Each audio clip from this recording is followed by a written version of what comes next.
Bismillahirrahmanirrahim. Assalamualaikum warahmatullahi wabarakatuh. Alhamdulillahi ala ihsanihi wa syukru lahu ala taufiqihi wa amtinani. Ashhadu an la ilaha illallah wahdahu la syarika lah, ta'ziman sya'nih. Wa ashhadu anna Muhammadan abduhu wa rasuluhu al-hadi ila ridwani. Sallallahu alaihi wa sallam tasliman katsira, amma ba'du.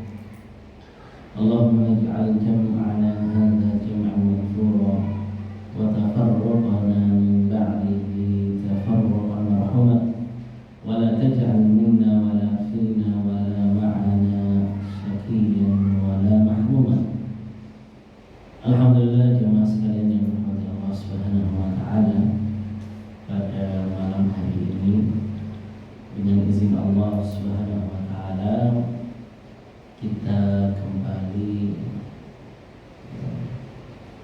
melaksanakan kajian yang biasa kita laksanakan di hari Sabtu pagi.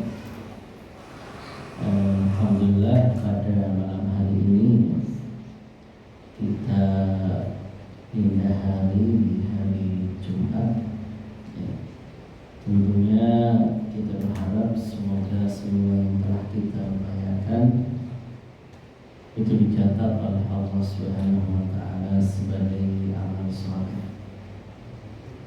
Baik jemaah sekalian yang dirahmati Allah Subhanahu wa taala,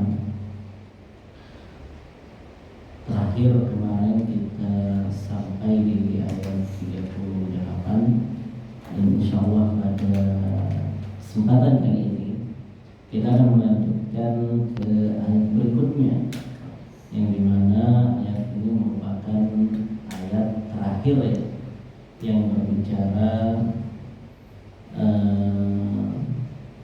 seputar Nabi Adam alaihissalam dengan iblis yang menggodanya. Di sini Allah Subhanahu wa taala tutup dengan firman-Nya, "Walladzina kafaru wa kadzdzabu bi ayatina ulaika ashabun nar hum fiha khalidun." Di sini Allah Subhanahu wa taala menegaskan, dan yang kafaru, kafir, mengingkari, wa kadzdzabu, dan mendustai ayat-ayat kami, kata Allah Subhanahu wa taala, ulaika ashabun nar, maka mereka itu adalah ahli neraka, hum fiha khalidun, dan mereka kekal di dalamnya. Di sini jemaah sekalian yang dirahmati Allah Subhanahu wa taala, Allah Subhanahu wa taala sebutkan kufur dan takdzib. Kata para ulama kita, kekufuran itu kan ada dua jenis. Ada yang disebut dengan kufrun istikbarun, kemudian ada yang disebut dengan kufrun juhud. Kufrun istikbar itu kekufuran yang dimotivasi oleh perasaan sombong, kibar, merasa bahwa dia lebih baik daripada orang yang menyeru. Nah, ini seperti yang dilakukan oleh iblis tatkala diperintahkan oleh Allah Subhanahu wa taala untuk sujud, dia enggak mau. Kenapa? Karena dia merasa dia lebih mulia dibanding Nabi Adam alaihissalam. Ini kata para ulama kita, jenis kekufurannya itu disebut kufur istikbar. Nah, kemudian ada juga jenis yang lain, yaitu kufur juhud, mengingkari, padahal dalam dirinya itu yakin bahwa itu kebenaran. tapi dia dustai dengan lisannya, sebagaimana yang dilakukan oleh Fir'aun. Kufurnya Fir'aun itu kata para ulama kita kufur juhud, wa kafaru biha wastaiqanatha anfusuhum. Allah Subhanahu wa taala menjelaskan bahwa jenis kufurnya Fir'aun ini adalah kufur juhud. Wajahadu biha, dan dia mengingkari, padahal hatinya yakin bahwa apa yang diserukan oleh Nabi Musa itu adalah kebenaran. Makanya di akhir hayatnya, ketika sudah hampir ditenggelamkan oleh Allah Subhanahu wa taala, baru dia mengikrarkan, amantu bima aslama bihi Bani Israil. Saya beriman dengan apa yang diimani oleh Bani Israel. Tetapi pada saat itu keimanan ini sudah tidak lagi berfaedah, karena pintu taubat sudah tertutup oleh Allah, ditutup oleh Allah Subhanahu wa taala. Dan di antara dalam keyakinan kita, pintu-pintu taubat itu senantiasa dibuka oleh Allah Subhanahu wa taala. Sampai pertama ketika nyawa itu sudah berada di kerongkongan, itu udah nggak bisa lagi. Sebagaimana yang dilakukan oleh Fir'aun. Dia beriman, mengakui, mengikrarkan, tetapi sudah telat. Udah lewat masanya, itu iman udah nggak dianggap lagi oleh Allah Subhanahu wa taala di masa itu. Atau yang kedua kata para ulama kita, ketika matahari nanti terbit dari barat, nah itu keimanan juga udah tidak lagi berfaedah. Nah, dua hal ini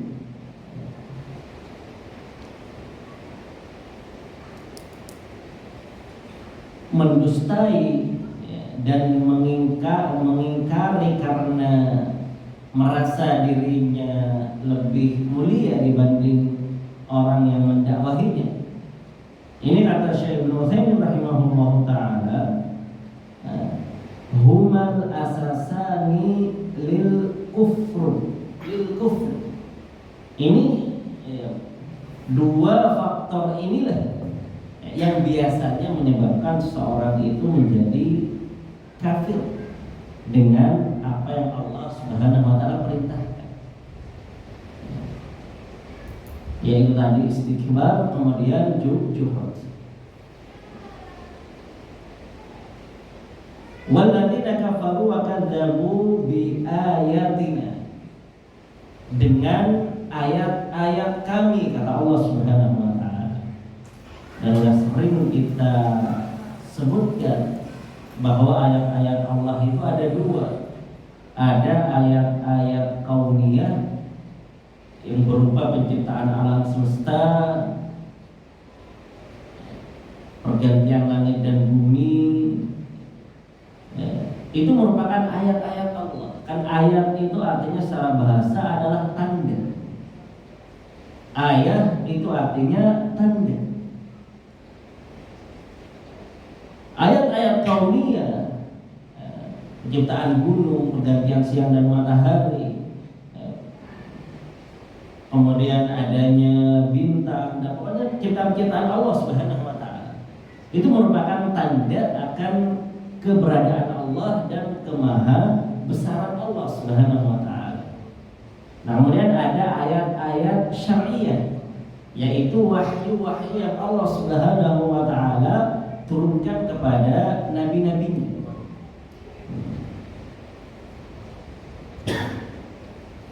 Nah, di sini yang dimaksud dengan kafaru wa kadzdzabu bi ayatina itu adalah ayat-ayat syariah.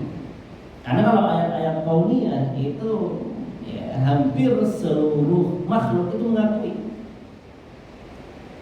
Sebagaimana yang pernah kita tegaskan bahwa kufar Quraisy pun itu mengakui bahwa yang menciptakan itu Allah, yang menghidupkan mereka Allah, yang memberikan rezeki mereka itu Allah, mereka mengakui itu. Tetapi tatkala diajak untuk mentauhidkan ibadah, mereka mengingkari.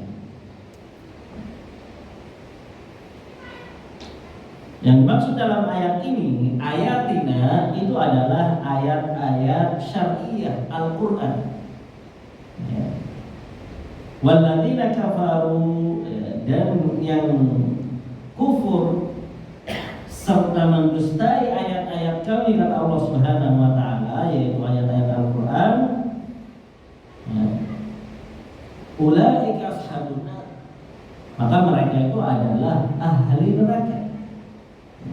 Kata para ulama kita, Al-Quran disebutkan dengan ayat lima fihi minal huda wal i'jaz wa salihan likulli zamanin wa makan. Kenapa Al-Quran ini disebut ayat-ayat Allah Subhanahu wa taala? Karena di dalam Al-Quran itu ada petunjuk ke arah kebenaran. Di dalam Al-Quran itu ada tanda kemahabesaran Allah Subhanahu wa taala. Karena mereka tidak mampu untuk datang dengan semisal Al-Quran, satu surat dalam Al-Quran, 10 surat dalam Al-Quran, karena mereka nggak bisa. Mereka tidak mampu. Kemudian sholihan di kulli zaman wa makan. Dan Al-Quran ini senantiasa selaras dengan zaman. Gak mungkin ada ayat-ayat di dalam Al-Quran itu yang bertentangan dengan zaman. Itu tidak mungkin. Makanya ini salah satu ciri khas keistimewaan dari agama Islam, dari syariat Islam. Sampai permasalahan-permasalahan kontemporer sekarang pun itu ada hukumnya di dalam Islam. Memang secara tekstual tidak ada, tetapi ini merupakan tugas para ulama, para mujtahid yang mereka mengkaji, kemudian dari kaidah-kaidah syariat mereka keluarkan hukum. Makanya ada istilah dengan fiqhun nawazir, permasalahan-permasalahan kontemporer. Jadi Islam, syariat Islam itu semua menjawab tantangan-tantangan sesuai dengan zaman, sesuai dengan zaman ini. Kemudian kata Allah Subhanahu wa taala, ulaika ashabun nar, mereka itulah penghuni neraka. Salah satu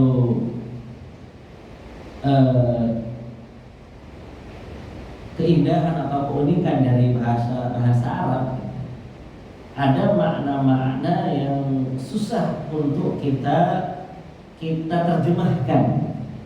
Contohnya seperti yang disebutkan oleh para ulama kita, ulaika ashabun nar. Ulaika, mereka itu.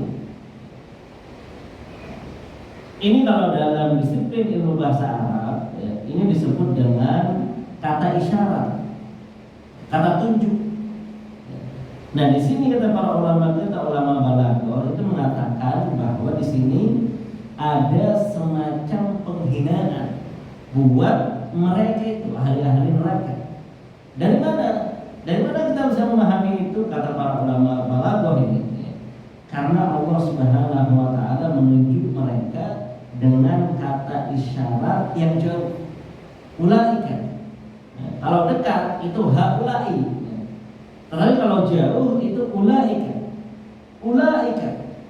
Ya, mungkin kalau kita pahami juga bisa jadi orangnya ada di hadapan kita, tetapi kita singgung dengan kata orang ketiga misalkan.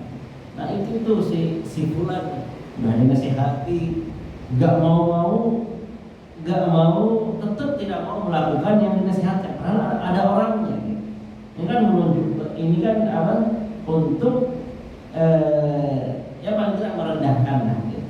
Nah ini di bahasa Arab ada yang susah untuk memang kita kita terjemahkan di dalam bahasa Indonesia. Makna-makna yang berkaitan dengan ilmu balaghah seperti ini. Makanya kata para ulama kita, semakin dalam penguasaan kita terhadap bahasa Arab, maka semakin banyak hal-hal di dalam Al-Quran itu pemahaman-pemahaman yang terbuka untuk kita. Ulaika ashabun nar, kata Allah Subhanahu wa taala.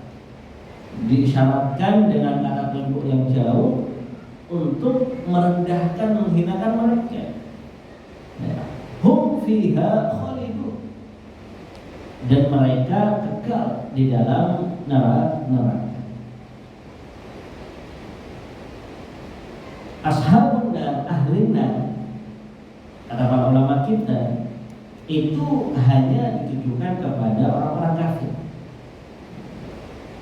Karena kata ashab itu senantiasa melekat, artinya nggak mungkin dia berpisah terlepas dari neraka selamanya. Tapi kalau orang muslim, meskipun dia fasik, ketika ditimbang amalannya ternyata amalan buruknya lebih berat, itu kan nanti dia akan masuk ke neraka. Bisa jadi diampuni oleh Allah Subhanahu wa taala, bisa jadi mendapatkan syafaat, baik itu dari syafaat Nabi Muhammad SAW ataupun syafaat dari keluarganya yang mati syahid, atau dari syafaat-syafaat yang lainnya. Kalau dia mendapatkan hal itu, dia tidak transit di neraka. Tapi kalau enggak, dia akan transit di neraka. Dan tidak selamanya, tidak abadi. Akan ada suatu masa di mana dia akan dikeluarkan oleh Allah Subhanahu wa taala, kemudian dimasukkan ke dalam surga. Tapi beda dengan orang kufar, orang kafir. Mereka selamanya kekal. Wa ma hum anha bighaibin, kata Allah Subhanahu wa taala dalam surat yang lain. Dan mereka itu tidak mungkin terlepas dari neraka. Nah ini jemaah sekalian yang berkata Allah Subhanahu wa taala yang berkaitan dengan ayat terakhir dari kisah Nabi Adam alaihissalam dengan iblis. Faedah yang disebutkan oleh Syekh rahimahullah taala, Syekh Utsaimin, itsbatun nar wa qad thabata bid dalil al-qat'i annaha mawjudatul an. Ini ya. Di dalam ayat ini kata Syekh rahimahullah taala, penetapan adanya neraka. Ada yang mengingkari adanya neraka. Orang kafir mengingkari adanya neraka, adanya hari pembalasan.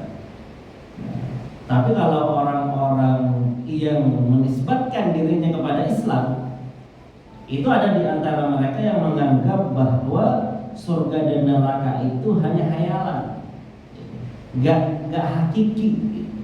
Itu hanya hayalan yang tujuannya supaya kita takut, supaya kita taat kepada Allah Subhanahu wa taala. Hanya diiming-iming, tapi nggak ada realnya, hakikatnya nggak ada. Hanya ada di antara kaum muslimin yang mengaku Islam tapi berkeyakinan seperti itu. Ada juga di antara kaum muslimin yang beranggapan bahwa surga itu sekarang belum ada. Nanti akan ada surga dan neraka. Surga dan neraka itu belum ada. Nanti akan ada ketika sudah hari kiamat. Tentu ini merupakan pemahaman-pemahaman yang keliru, yang tidak sejalan dengan akidah Ahlussunnah wal Jamaah. Kalau kita akidah kita beranggapan bahwa surga itu sudah ada, neraka itu juga sudah ada. Sudah Allah Subhanahu wa taala ciptakan. Makanya Allah Subhanahu wa taala dalam ayat lain tegaskan, wattaqun naral lati uiddat lil kafirin. Jaga dirimu dari api neraka yang telah disiapkan. Telah disiapkan, berarti kan udah ada. Telah disiapkan untuk orang-orang yang kafir. Nah, itu faedah yang disebutkan oleh Syekh Ibnu Utsaimin rahimahullah taala. Nah, kemudian setelah itu Allah Subhanahu wa taala masuk ke pembahasan yang baru, yaitu seputar Bani Israil. Ya Bani Israil, udhkuru ni'mati allati an'amtu 'alaikum wa awfu bi ahdi ufi bi ahdikum wa iyaya farhabun. Di sini Allah Subhanahu wa taala menurunkan ayat ini, ya Bani Israil, wahai Bani Israil. Bani Israil, Bani itu kan kita tahu artinya. Bani itu artinya keturunan. Sebenarnya Bani itu dalam bahasa Arab ditujukan anak laki-laki artinya. Tetapi kalau yang dimaksud sebuah kaum, maka termasuk anak laki-laki dan anak perempuan juga masuk ke situ. Bani Israil itu kan dari bahasa Ibrani. Isra itu artinya hamba. Pokoknya Israil itu artinya sama dengan Abdullah dalam bahasa Arab, hamba Allah. Yang dimaksud dalam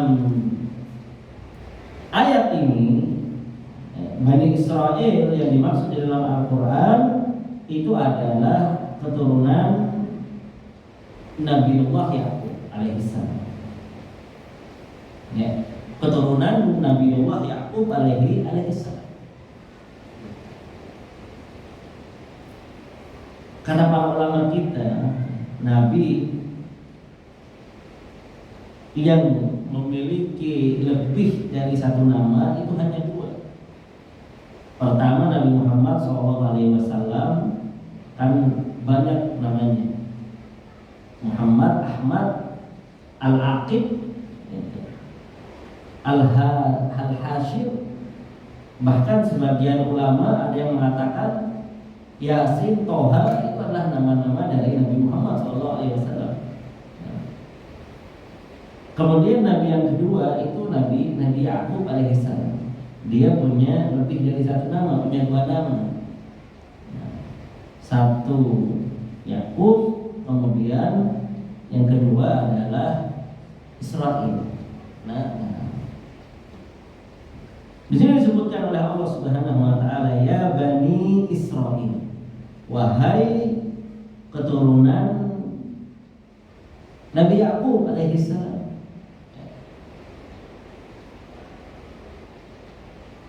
Nabi Yaqub alaihissalam itu kan disebutkan dalam sejarah itu kan mempunyai tujuh anak. Nah, dari ketujuh anaknya inilah ya, lahir Ahlul Kitab, baik itu Yahudi maupun Nasrani.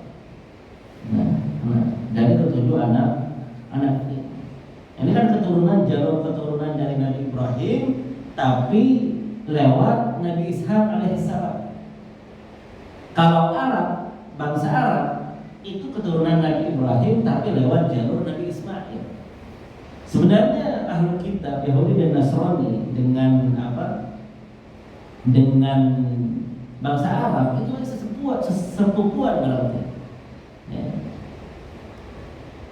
Karena nenek moyang dari Yahudi dan Nasrani ini itu adalah anak-anaknya Nabi Yaqub. Ya.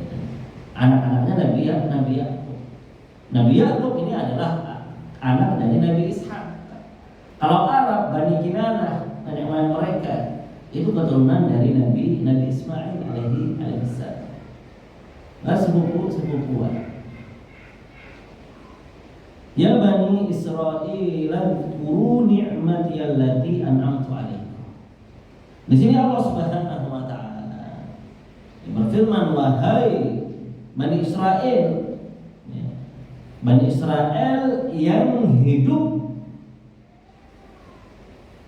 di zaman Nabi SAW, khususnya mereka yang tinggal di Madinah. Disebutkan ada Banu Qainuqa, kemudian ada Banu Nadir, kemudian ada Banu Quraidah.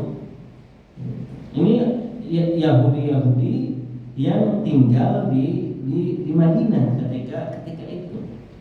Ya, yang kemudian sebagian dari mereka diusir di zaman Nabi dan terakhir disapu bersih di zaman Umar radhiyallahu taala anhu.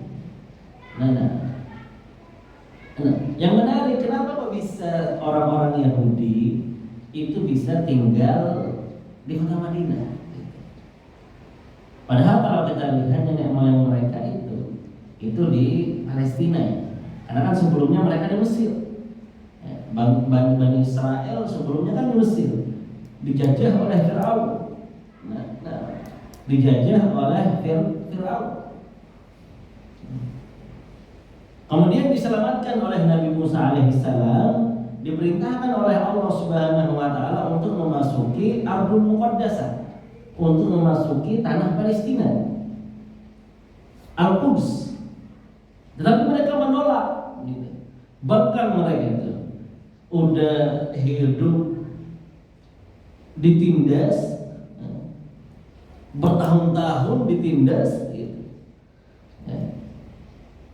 Kemudian setelah itu Allah Subhanahu wa taala selamatkan mereka dengan Nabi Musa. Allah Subhanahu wa taala ingin menyempurnakan kenikmatan kepada mereka. Diperintahkan mereka untuk memasuki Al-Quds, Baitul Maqdis. Tapi apa yang mereka lakukan? Qalu inna fiha qauman jabbarin wa inna lan nadkhulaha ma damu fiha. Mereka, ya Musa, di situ ada kaum jabbar, kaum yang mungkin kalau kita terjemahkan kaum yang bengis, sadis.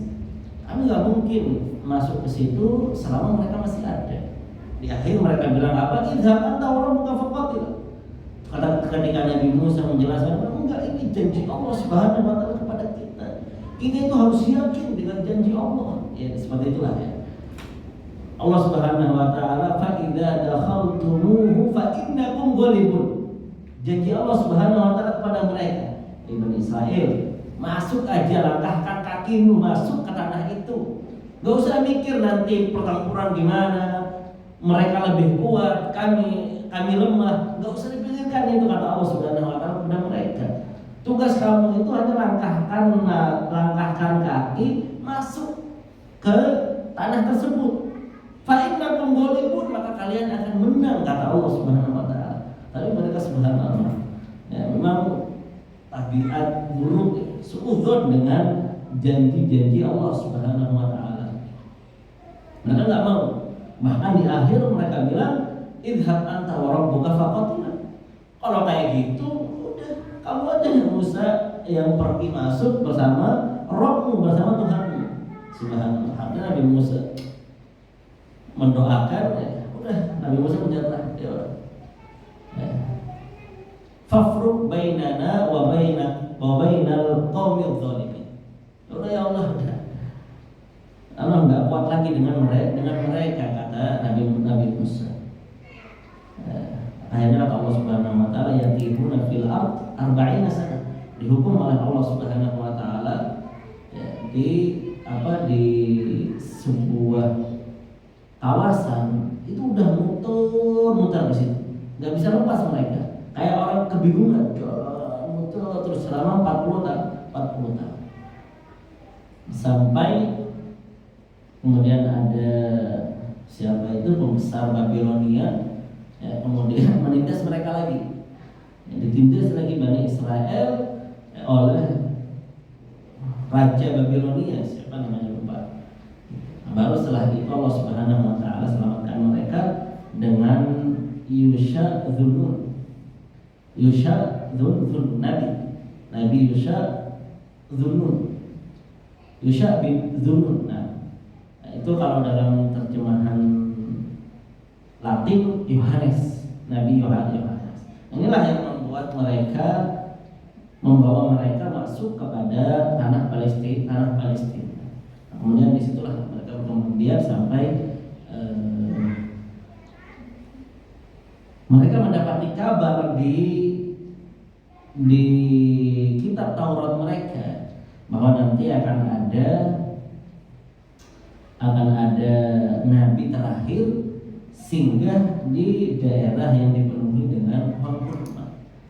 Itulah sebab asal muasal kenapa banyak kabilah Bani Israel, kabilah dari Yahudi yang tinggal di kota Madinah dalam rangka menyambut kedatangan nabi terakhir ini yang mereka tahu dari kitab-kitab mereka dan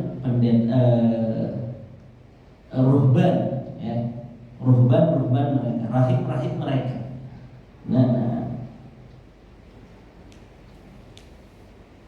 Nah, di sini disebutkan oleh Allah Subhanahu wa taala.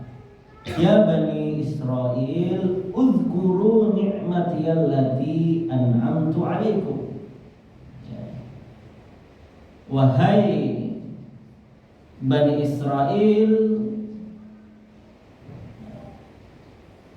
ingatlah dengan nikmat-nikmatku, kata Allah Subhanahu wa ta'ala.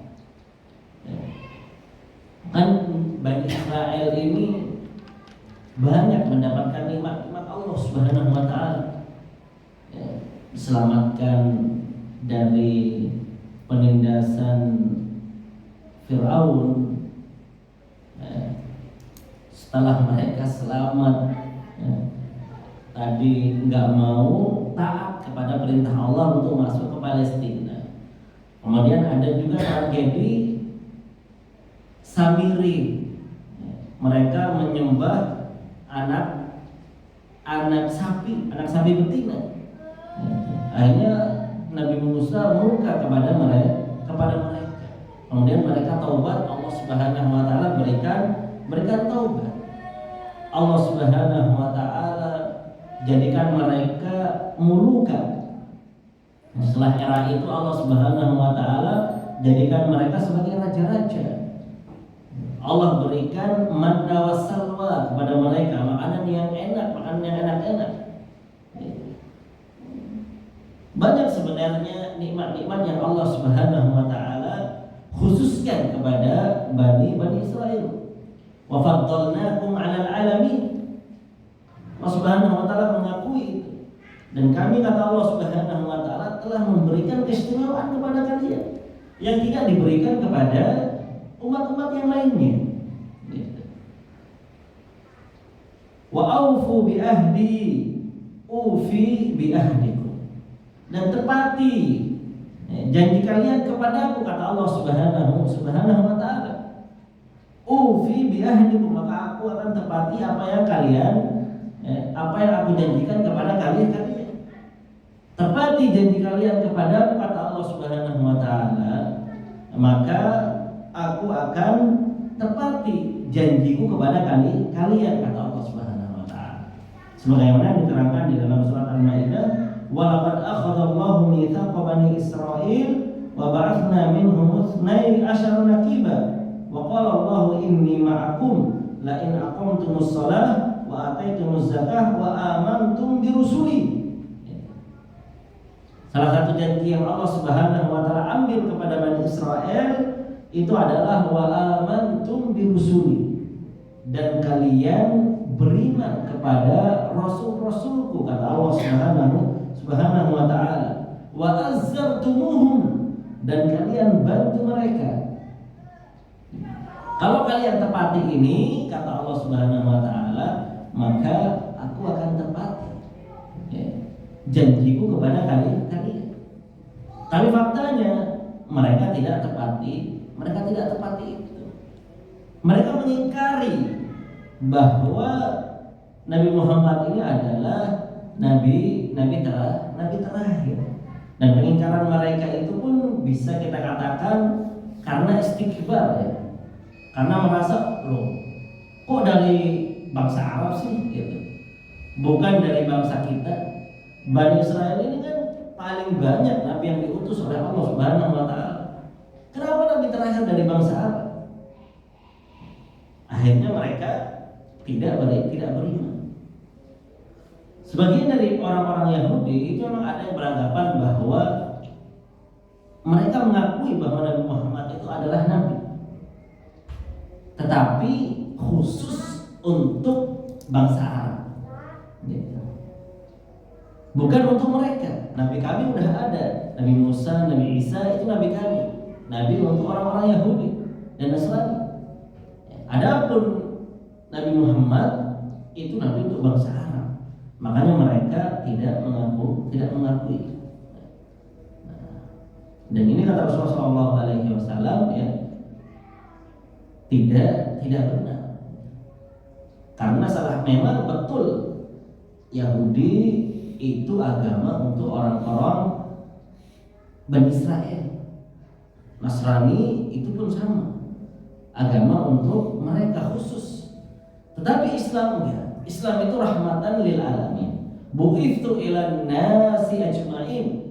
Kata Rasulullah SAW. Sedangkan aku itu diutus itu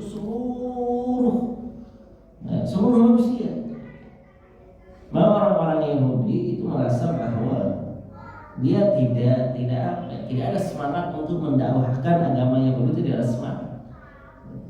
Karena mereka merasa bahwa enggak, ini khusus untuk agama orang-orang Yahudi aja. Maka mereka murka, marah dengan orang-orang Nasrani gitu.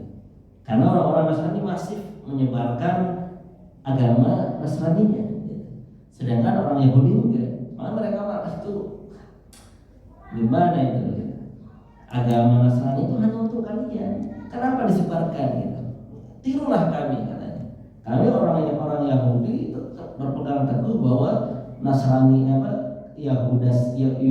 Yudaisme ini itu hanya untuk orang-orang kami. Dan katanya memang dipersusah, gitu. Dipersulit kalau ada orang yang ingin konversi ke agama Yahudi, mereka bilangnya konversi. Dipersusah. Karena mereka merasa bahwa enggak, agama kami hanya untuk kalangan-kalangan tertentu, yaitu Bani Israel aja. Nah, ini Allah Subhanahu wa taala ingatkan kepada mereka nikmat-nikmat Allah Subhanahu wa taala. Supaya apa? Supaya mereka itu sadar. Oh, Masya Allah. Karena kan fitrah ya, tabiat dari manusia itu akan mudah taat perintah orang yang berbuat baik kepadanya. Ini fitrah kita. Hewan aja kayaknya memiliki fitrah ini. Kalau kita sering kasih makan tiap hari, lama-lama dia jinak dan nurut dengan kita. Nah, ini Allah Subhanahu wa taala lakukan ya, dengan Bani Israel. Diingatkan dengan nikmat-nikmat Allah. Uzkuru nikmatiyallati an'amtu alaikum. Ingat-ingat itu nikmat-nikmatku, kata Allah Subhanahu wa taala kepada kalian yang begitu besar. Ingat itu. Tujuannya apa? Disuruh untuk ingat-ingat nikmat Allah, biar mereka mau menerima kebenaran ini, mau tunduk terhadap perintah Allah Subhanahu wa taala.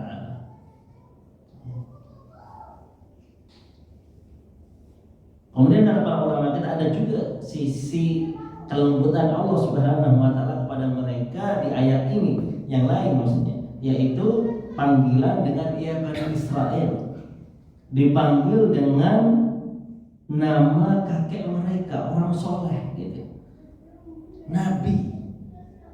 Supaya apa?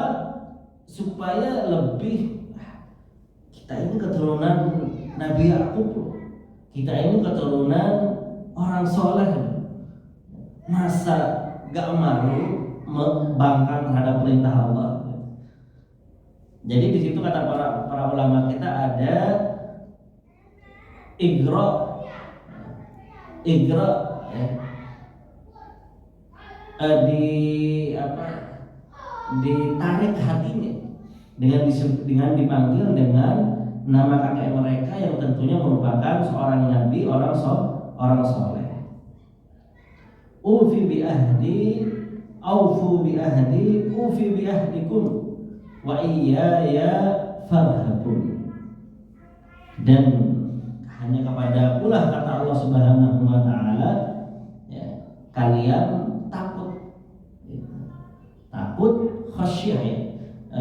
Rohbah itu artinya adalah takut yang dibarengi dengan ketundukan. Takut yang melahirkan ketundukan. Kalau takut kepada binatang buas dan lain sebagainya itu kan kata para ulama kita khauf tabi'i ya. Ketakutan yang tabiat. Tapi ketakutan yang ibadah itu yang disebut dengan rohbah itu adalah ketakutan yang melahirkan ketundukan. Ketakutan yang melahirkan ketundukan, taat, kepatuhan. Nah ini yang yang termasuk dalam ibadah. Nah ini jemaah sekalian yang dirahmati Allah Subhanahu wa taala, makna dari ayat ini. Makanya di sini disebutkan oleh Syekh rahimahullah taala di antara faedah dari ayat ini tadzkirul abdi bi ni'matillahi alaihi ad'a li qabulihi al-haqq wa aqwamu lil hujjati alaihi. Allah Subhanahu wa taala menyebutkan nikmat-nikmat Allah kepada mereka supaya apa?